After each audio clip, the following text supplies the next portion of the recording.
నమస్తే, welcome to our channel. నేను మిషాల్ని. ఏపీలో మన చూసింది మన చిన్న తుఫానే. ఇక ఈ పండగ సంక్రాంతి తర్వాత అస్సలు పెద్ద తుఫాను చూడబోతున్నాం. అదేంటంటారా? 2.0 జగన్మోహన్ రెడ్డి సిద్ధమయ్యాడు. తర్వాత బస్సు యాత్ర. ఈ రెండు యాత్రలో జగన్మోహన్ రెడ్డి తుఫాను కన్నా ఘోరంగా ముందుకెళ్తున్నారని ప్రజల్లో సమాచారం అయితే బాగా వస్తుంది. అయితే దీని మీద పూర్తిగా విశ్లేషించడానికి మనతో పాటు స్టూడియోలో ఉన్నారు సీనియర్ జర్నలిస్ట్ దుర్గకుమార్ గారు ఉన్నారు. వారిని విషయాలను తెలుసుకునే ప్రయత్నం చేద్దాం. నమస్కారం సార్. నమస్తే మా శాలిని, మన వీక్షకులకు. సార్, జగన్మోహన్ రెడ్డి గారు ఈ మధ్య సైలెంట్గా ఉన్నారు. ఎందుకున్నారంటే ఇక అసలు ఆయనకి ఏం చేయాలో అర్థం కావట్లేదు. ఇటు ప్రజల్లోకి వెళ్ళాలో అర్థం కావట్లేదు, అటు అసెంబ్లీకి వెళ్ళాలో అర్థం కాకుండా ఉన్నారు. అయితే తర్వాత ఇప్పుడు ప్రజల నుంచి వస్తున్న స్పందన ఏంటంటే ఈ జగన్మోహన్ రెడ్డి ఇక 2.0 సిద్ధమవుతున్నాడు, గట్టి ఆయుధాలే పదును పెడుతున్నారు అన్న వార్త అయితే గట్టిగా వస్తుంది. ఇక నెక్స్ట్ జగన్మోహన్ రెడ్డి వ్యూహం ఏ విధంగా ఉండిపోతుందంటే ఏం చెప్తారు సార్? అంటే వాళ్ళ సోషల్ మీడియాలో ఇది కొద్దిగా ప్రచారంలో పెట్టడానికి ప్రయత్నం చేస్తున్నారు. ఎందుకంటే జగన్మోహన్ రెడ్డి కాళ్ళు గడప దాటి బయటకు రావట్లేదు.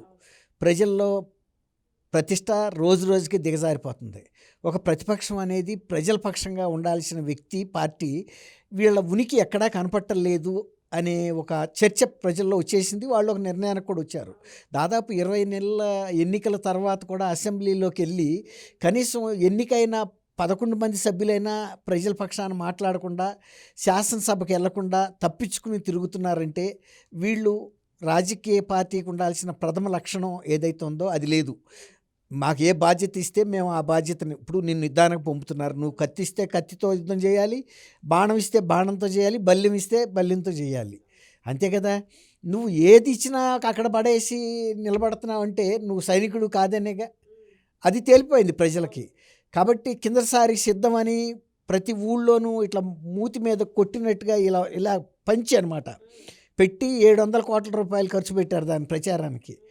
అది జనం అందరూ కూడా వాళ్ళ ముక్కు పగిలినట్టుగా భయపడ్డారు. ఎందుకంటే అప్పటికే వాళ్ళు చూడాల్సిన దాష్టికం, దౌర్జన్యాలు, అరాచకాలు, అన్యాయాలు, అవినీతి, బంధుప్రీతి అన్నీ చూశారు. అసలు పరిపాలన అనేది స్తంభించిపోవటం, వ్యవస్థలను ధ్వంసం చేయటం, ఇవన్నిటిని చూసిన మీదట జగన్మోహన్ రెడ్డి గారికి ప్రజల మీద కానీ రాష్ట్ర అభివృద్ధి మీద కానీ ధ్యాస లేదు. కేవలం ఆయన వ్యక్తిగత ఆదాయం పెంచుకోవటానికి ఒక్క నిమిషం కూడా వేస్ట్ చేయకుండా సంపాదించుకున్నాడు. ఆయన ముఖ్యమంత్రిగా ఉండగా బెంగళూరు ప్యాలెస్కి ఒక్క క్షణం కూడా వెళ్ళాల. ఆయన ఓడిపోయిన తర్వాత క్షణం కూడా తాడేపల్లి ప్యాలెస్లో ఉండలేదు, ఆంధ్రప్రదేశ్లో ఉండలేదు. మాట్లాడితే బెంగళూరు వెళ్ళిపోయే పరిస్థితి మీద ఉన్నాడు. తర్వాత అసెంబ్లీకి వెళ్ళిపోయి ప్రజల తరపున ఏమైనా మాట్లాడుతున్నాడా అంటే అది కూడా లేదు. తర్వాత ఎప్పటికప్పుడు నేను ఇదిగో వస్తున్నా అదిగో వస్తున్నా అని చెబుతున్నాడు, కానీ గడప మాత్రం దాటట్లేదు కాళ్ళు. ఇది సోషల్ మీడియాలో కనీసం ఈ టెంపో అన్న మెయింటైన్ చేస్తే ప్రజల్లో అన్న వస్తున్నాడని, ఏంది అన్న వచ్చేది, కిందసారి కూడా అన్న వస్తున్నాడని చెప్పండి అన్నాడు, అన్న వస్తున్నాడని చెప్పారు, చూసుకున్నారు. ప్రజలు కూడా ఆయుధాలు నూరుకుని పెట్టుకున్నారు, ఎక్కడ ఆడిని అక్కడ వేసేసారు. ఏదో కొద్ది మంది తప్పుకుని బయటపడ్డారు. మొన్న గాలి జనార్దన్ రెడ్డి మీద కాల్పులు జరిగితే తప్పుకున్నాడు కదా, అట్లాగే అన్ని హత్యలు కూడా చేయబోయినా తప్పుకునే సందర్భాలు ఉంటాయి. అట్లాగే ఈయన ప్రజల మీద కత్తులు ఎవరి మీద నూరుతున్నాడు ఆయన? ఎవరి మీద? నువ్వు అసెంబ్లీలో మంచి వేదిక, నీకు అక్కడ నువ్వు అక్కడ మాట్లాడితే ఆయుధాల కన్నా కూడా, తుపాకుల కన్నా కూడా బాగా పనిచేస్తాయి నీ విమర్శలు కానీ, నీ సలహాలు కానీ. ఈ ప్రభుత్వ వైఫల్యాల గురించి మాట్లాడితే, వైఫల్యాలు ఉంటే మాట్లాడవచ్చు, కానీ నువ్వు ఆ ప్రభుత్వం వైఫల్యాల కన్నా నీ వైఫల్యాల గురించి నువ్వు భయపడుతున్నావు. వాళ్ళు వెంటనే నీ ప్రభుత్వంలో ఏం జరిగిందని అడిగితే ఆయనకి ముఖం లేదు అక్కడ. తర్వాత తను చేసిన అవినీతి మీద అడిగితే ఆయన సమాధానం చెప్పలేడు. అందుకని ఆయన తప్పించుకుని తిరుగుతున్న పరిస్థితుల్లో సిద్ధం 2.0 అని ఇప్పుడు కొన్నిసార్లు ప్రచారం ఆయన అనుయాయులు చేస్తున్నారు.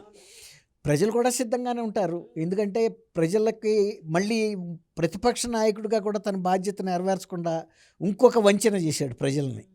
అట్లాంటప్పుడు ఈయన రేపు అసలు సిద్ధం 2.0 అని వెళ్ళి ప్రజల్లో మేము ఈసారి పోటీ చేస్తున్నాం, మీరు ఓటేయండి అని అడగటానికి ఈయన నేనేమన్నా తను చేసిన పని ఏమైనా ఉందా? తర్వాత ఈయన సమస్యల మీద కూడా అరాచక శక్తుల్ని ఎమ్మడబెట్టుకెళ్ళి అక్కడ అల్లర్లు చేయటం మూలాన రైతుల ఆస్తులు, వాళ్ళ పంటలు ధ్వంసం చేసిన సంఘటనలు కూడా మనం అనేక సార్లు చూసాం. ఎందుకంటే ఆయనతో పాటు ప్రయాణం చేయటానికి కార్యకర్తలు కూడా రాని పరిస్థితుల్లో గంజాయి బ్యాచ్లు, బ్లేడ్ బ్యాచ్లు లాంటి అరాచక శక్తుల్ని అద్దెకి తీసుకొచ్చి పెడితే వాళ్ళు ఎలాంటి పరిస్థితి, మొన్న సింగయ్యని కారు టైర్ ఎక్కి ఉంటే కూడా అందరూ చూస్తూనే ఉండారు, కానీ కనీసం కారుని వెనక్కన్నా తీసి ఆ టైర్ కింద నుంచి సింగయ్య తల బయటికి తీయాలి. అలాంటి అమానుషమైన పనులు చేస్తానికి పనికొస్తారు వాళ్ళు. తర్వాత ఆ కారు అవతలకి వెళ్ళిపోయిన తర్వాత కూడా బాడీ లాగి అవతల పడేశారు, కానీ హాస్పిటల్కి తీసుకెళ్దామని కూడా చేయలేదు. పోలీసులు తీసుకెళ్లారు. పోలీసులకి బాధ్యత. ఇప్పుడు ఒక పక్కనేమో ఆయనకి సెక్యూరిటీ కల్పించాలి, ఆయనేమో ఇచ్చిన రూట్ను తప్పించేసి ఇలా ధర్నాలు మన రోడ్ షోలు పెట్టాడు. ఆయనకి రోడ్ షో చేయమని ఇవ్వాల, ఎందుకంటే లా అండ్ ఆర్డర్ ప్రాబ్లమ్స్ వస్తాయి, ఇలాంటివే జరుగుతాయి. స్ట్రైట్గా మీరు ఏ కార్యక్రమాలకైతే వెళ్తున్నారో ఆ పర్మిషన్ ఉన్న కాడికి వెళ్ళమన్నారు. ఇప్పుడు ఈ 2.0 అని ప్రజల్లో ఒక భ్రమ కల్పిస్తున్నారు. అంటే మేము ఇంకా పార్టీ ఉంది, జగన్మోహన్ రెడ్డి గారు లేస్తే మనిషి కాదు అని. ఆయన లేవడు, ఆయన బల ప్రదర్శన చేస్తే చూసేంత పరిస్థితి జనానికి కూడా లేదు. ఎందుకంటే 2.0లో సిద్ధం అంటూ బస్సు యాత్ర కూడా పండగ సంక్రాంతి తర్వాత బస్సు యాత్ర చేయబోతుంది. ఆయన బస్సు యాత్ర గతంలో కూడా పులివెందుల నుంచే మొదలుపెట్టాడు. ఆ పులివెందుల్లో ఒక సర్పంచ్కి వచ్చినంత మంది జనం కూడా అక్కడ రాలా. తర్వాత మొన్న జెడ్పీటీసీ ఎన్నికలు పులివెందుల్లో జరిగితే అక్కడ డిపాజిట్ కోల్పోయింది పార్టీ. ఎందుకు? జగన్మోహన్ రెడ్డి గారు కనీసం ఒక ప్రతిపక్ష నాయకుడిగా చేయాల్సిన పనులు కూడా చేయలేకపోతున్నాడు. ముఖ్యమంత్రిగా ఘోరంగా విఫలమయ్యాడు. ఆయన సొంత సంపాదనలో సక్సెస్ అయ్యాడు, కానీ పరిపాలనలోనూ ప్రజలకు న్యాయం చేయటంలోనూ ప్రజలకు ఇచ్చిన వాగ్దానాలు అమలుపరచడంలో ఘోరంగా విఫలమయ్యాడనే కదా వాళ్ళని తిప్పికొట్టింది. కాబట్టి ఇవాళ మళ్ళీ బస్సు యాత్ర చేసిన తర్వాత ఇంకోటి, ఆయన జనాకర్షణ ఉన్న నాయకుడు కాదు. కిందసారి కూడా వాళ్ళ చెల్లి షర్మిల గారు చేసిన పాదయాత్ర మూలాన గెలిచాడు, కానీ ఆయన ఇప్పుడు కనుక పాదయాత్రకి వెళ్తే తను 2019 నుంచి 24 గారికి ముఖ్యమంత్రిగా చేసిన పనుల్ని అడుగుతారు. మళ్ళీ 24లో నీకు ప్రతిపక్ష నాయకుడిగా 11 సీట్లు ఇస్తే నువ్వు ఎప్పుడైనా అసెంబ్లీకి వెళ్ళావా అని అడుగుతారు. వీటన్నిటికీ సమాధానం చెప్పగలిగిన పరిస్థితి ఆయన లేకే ఎక్కడికక్కడ ఇదిగో అదిగో అని ఇచ్చి చంద్రబాబు నాయుడు గారికి టైం ఇద్దామనే ఒక మిషతో వాయిదా వేసుకుంటున్నాడు. అవతల వ్యక్తికి నువ్వు ఇవ్వాల్సిన అవసరం ఏముంది? కత్తి. ఇప్పుడు మన ప్రత్యర్థి కత్తి ఆయనకు ఉంటుంది, నువ్వు ఇవ్వకర్లా కత్తి. నీ కత్తి నీకుందా లేదా చూసుకో. ఆయన చేతిలో కత్తి లేదు కాబట్టి ఇప్పుడు ఆయనతో ఎదురుపడలేక ఉండే కొద్ది రోజులు ఆయన్ని తర్వాత చూద్దాం అంటున్నాడు. చంద్రబాబు నాయుడు గారిని ప్రజలు ఆశీర్వదించారు, ఆ పదవి ఇచ్చారు, అధికారం బాధ్యతలు ఆయనకు అప్పచెప్పారు, జరుగుతుంది. కాబట్టి జగన్మోహన్ రెడ్డి గారు కిందసారి విజయమ్మ షర్మిలమ్మ బలంతో వచ్చాడు, కానీ ఈసారి సిద్ధం 2.0 అన్నా, బస్సు యాత్ర అన్నా, రాకెట్ యాత్ర అన్నా, లేకపోతే ఇంకేదన్నా సెటిలైట్ యాత్ర అన్నా కూడా జనం దగ్గర ఆయన వెళ్ళి మాట్లాడలేడు, రాసిస్తే కూడా చదవలేడు. అదే షర్మిల అంటారా, ఆమె స్వయంగా డైరెక్ట్గా ఎక్స్టెంపోర్గా మాట్లాడేస్తుంది, ఏమి ప్రిపరేషన్ లేకుండా, ఎటువంటి ప్రశ్న అయినా తడబడకుండా సమాధానం చెప్తుంది. ఈయన వెళ్ళిన ప్రతి ఇష్యూని తను అంటే సూసైడల్గా చేసుకుంటున్నాడు. అంటే తను కత్తితో తనే నరుక్కుంటాడు, యుద్ధం తెలియనాడు. ఇప్పుడు కత్తి తిప్పటం తెలియాలి ఫస్ట్ ప్రత్యర్థి మీద, కానీ అది తెలియక కొందరు